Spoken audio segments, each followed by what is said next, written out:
Rise and Grind DMV, happy Saturday. We are waking up to a few clouds across the area, but overall a chilly start, but that warm up is in the forecast. So keep it here. We'll talk more about that in just a bit. This morning on DC News Now, a sports center in Northern Virginia rebuilding after a fire. What the future holds for the center that's coming up. And remembering a local anti-violence activist killed in a shooting. How loved ones plan to celebrate his life. And 2 boat parades happening in the DMV today. We have the details on how you can take part in the holiday events. You're watching the station covering all of the DMV. This is DC News Now. Good morning, DMV. Thank you for waking up with us right here on DC News Now. Your time, it is 8 o'clock. It is a chilly, literally chilly start to the day. Of course you know this because it's been chilly all week. I'm Tosin Fakile. Let's send you outside right now with a live look over the cathedral, looking gorgeous as the sun has risen. And we're seeing those fall-like colors still on those trees.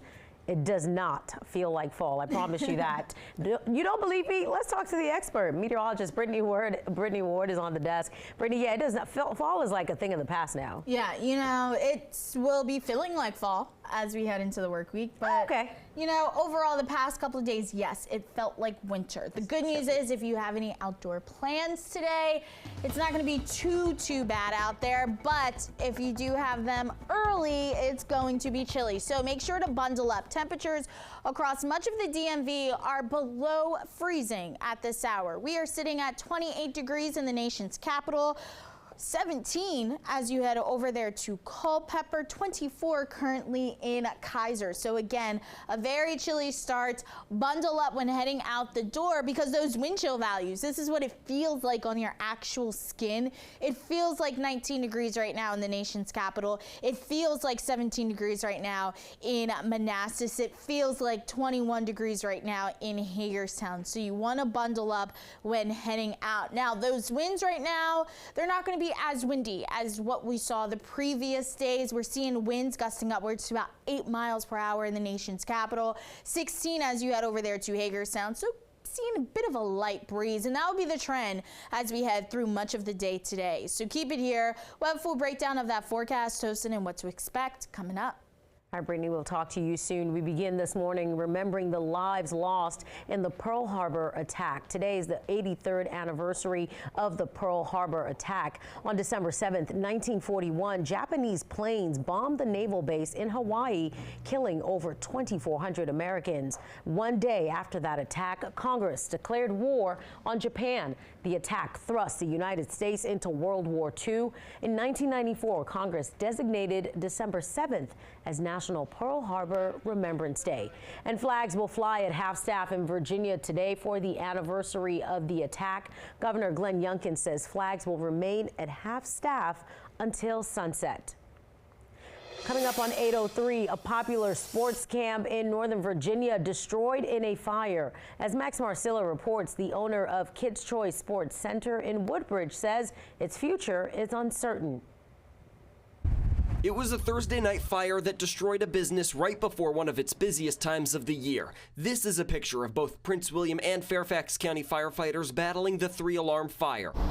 And Friday, the signs of a building that took a beating. We just hit prime time. This week was our busiest week for everybody starting their indoor winter sports. General Manager Linda Bradshaw says she and her son were inside the Kids Choice Sports Center, getting ready to open for many other kids when they smelled smoke. And then I walked out the door on my other side, which faces the soccer field, and the whole back wall was ablaze. This is that wall. It's now behind a fence as the fire marshal continues to investigate. We don't know how the fire started, but we know where it started. It was at this home on Devil's Reach Road, and then it spread to the center, which is just behind it, and now both buildings are left with major damage. Whether it's going to be something we can tear down and rebuild or just gut out and rebuild, we just don't know anything until the insurance gets in there. In the meantime, the owner telling us they are working to find a temporary spot because they have no idea how long it'll take for clinics and events to come back here.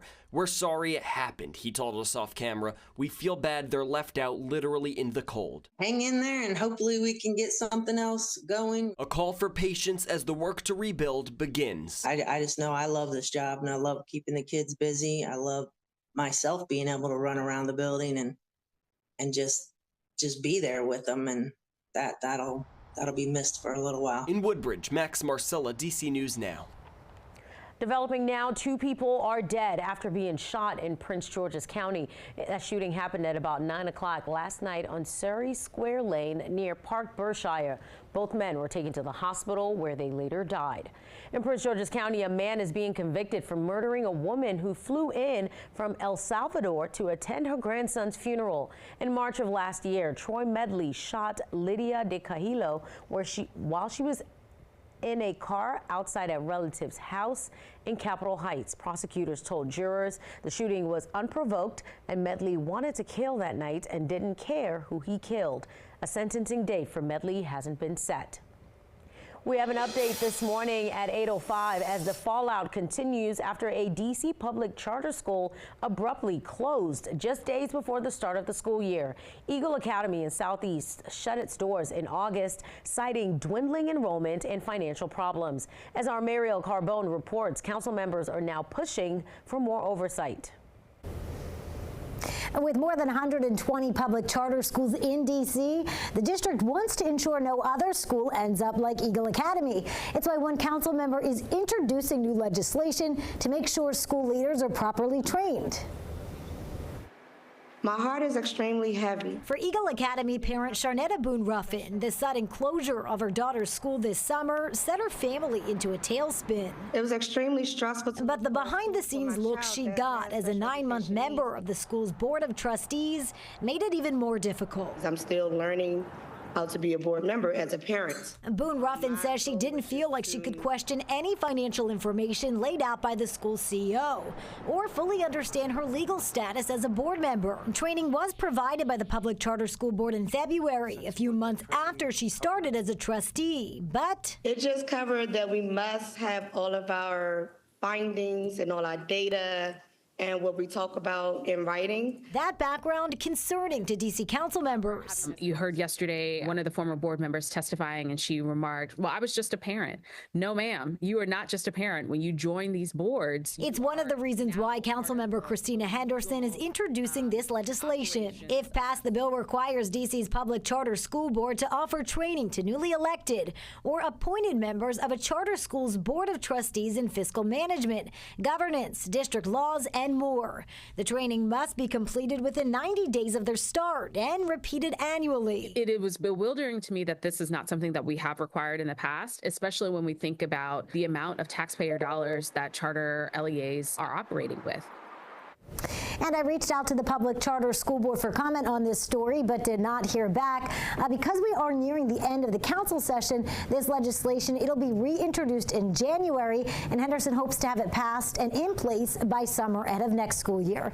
In studio, I'm Mariel Carbone, DC News Now.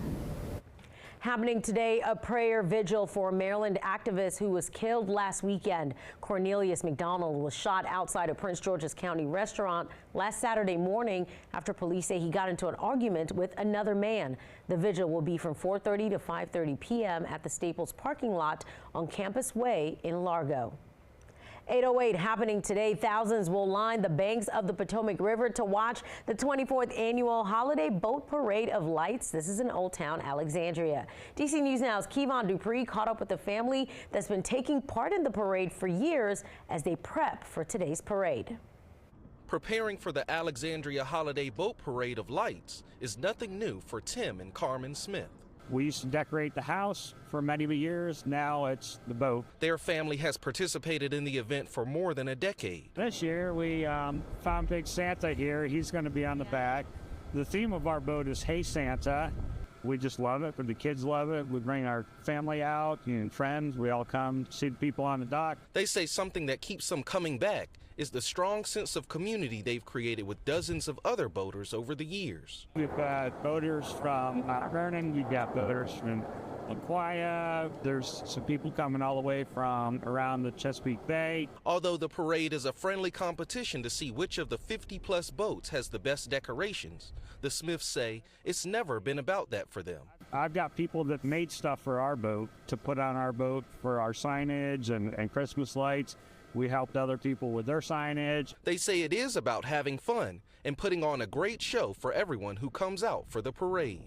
It is so much fun, and just to see the joy of these children and the parents and the pictures, and I figure we've been on a couple Christmas cards in the past maybe. But yeah, it's just a great tradition, and we wouldn't trade it for anything. That was our Kevon Dupree reporting. The Smiths won first place for their boat decorations in 2020. You can see their boat and many more boats at the parade today. It starts at 5:30 in Old Town Alexandria. Also happening today, the Holiday Boat Parade at the Wharf in D.C. More than 60 boats will be decked out with holiday lights along the Washington Channel. There will be live music on the pier and plenty of holiday activities like ornament decorating, karaoke, s'mores, and of course a visit with Santa. The event starts at 5. The boats arrive at 7. At 8, beautiful fireworks show. All right, Brittany, a lot of people are going to be out and about. So many questions. Will the weather be nice? Do I need to bundle up? Will it be nice enough for there to be fireworks? I know it's a lot, but please, we want to know. I'm going to see if I can try to remember all the questions. You got this.